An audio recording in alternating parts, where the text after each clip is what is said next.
Alors, la thalassémie, ça sonne un peu complexe, non? En fait, c'est le nom d'une maladie génétique du sang. Et aujourd'hui, on va décrypter ensemble ce qui se passe quand la super machinerie de notre corps, quand elle a un bug, un vrai problème dans ses plans de fabrication. Ok, pour commencer, plongeons au cœur de notre circulation sanguine. Imaginez des milliards de ces petits transporteurs, les globules rouges. Leur mission, livrer de l'oxygène partout.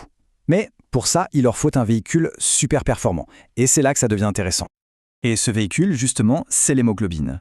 On peut la voir comme le service de livraison d'oxygène express de notre organisme.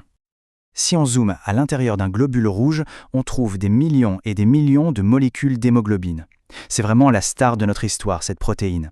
C'est elle qui fait tout le boulot. Elle attrape l'oxygène dans les poumons et file le livret à la moindre de nos cellules. Mais c'est quoi au juste l'hémoglobine? Bon, en gros, c'est une protéine super complexe, un peu comme un Lego fait de 4 briques. Ces briques, ce sont les chaînes de globine. Et retenez bien ce mot, globine, parce que c'est la clé de tout. C'est l'assemblage parfait de ces chaînes qui permet de transporter l'oxygène. Et voilà, on arrive au cœur du sujet. La thalassémie, c'est quoi? C'est une erreur génétique. Pensez à une usine avec un défaut dans le plan de fabrication. Ça ne peut que mal tourner? Donc, pour être précis, c'est une maladie héréditaire où le corps ne fabrique tout simplement pas assez d'hémoglobine.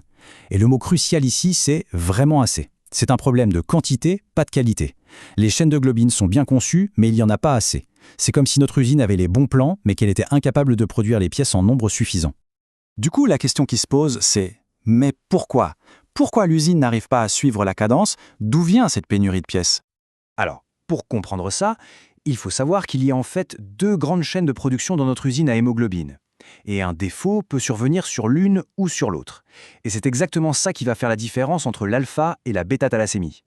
Et là, on voit parfaitement d'où vient le problème. Les fameux plans génétiques, ils ne sont pas au même endroit. Le plan pour les chaînes alpha se trouve sur le chromosome 16, et celui pour les chaînes bêta, lui, est sur le chromosome 11. Donc, 2 adresses différentes, ce qui veut dire 2 types d'erreurs possibles. Au final, c'est assez logique. Le bug est sur le chromosome 16. Il manquera des chaînes alpha et hop, on parle d'alpha-thalassémie. L'erreur est sur le chromosome 11, alors ce sont les chaînes bêta qui manquent et là, c'est la bêta-thalassémie. Simple, non? Bon, mais attention, ce serait trop simple sinon.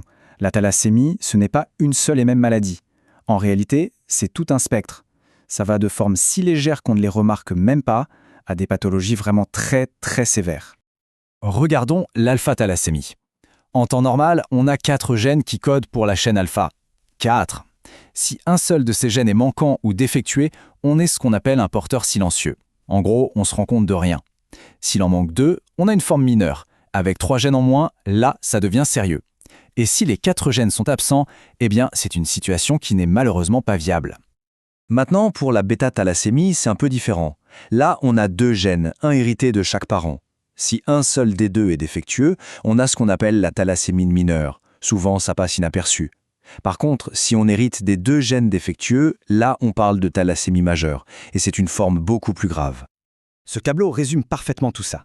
D'un côté, la forme mineure, on est porteur mais on mène une vie normale avec tout au plus une petite anémie.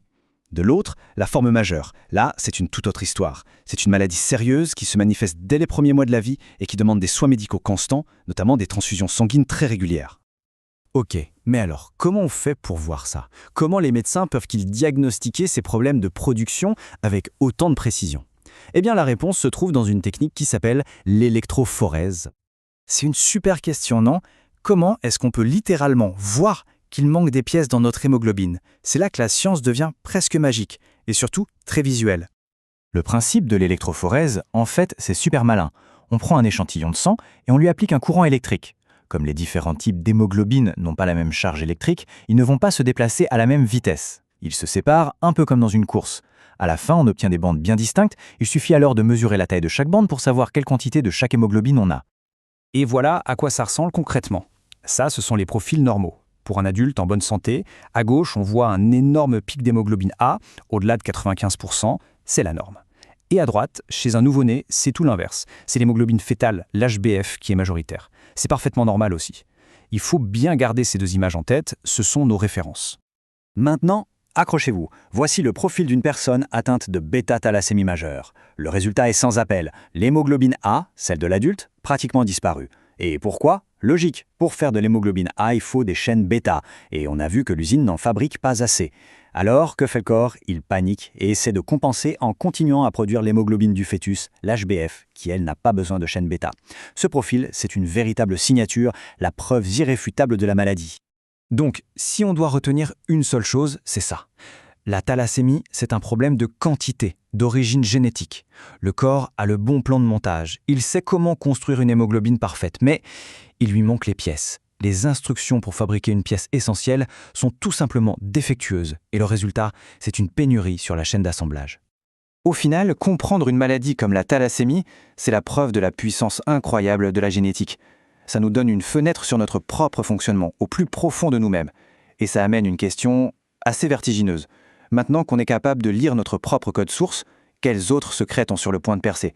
Quelles seront les prochaines découvertes qui vont, encore une fois, complètement changer notre vision de la vie? C'est sur cette pensée que je vous laisse. Merci d'avoir suivi ce décryptage.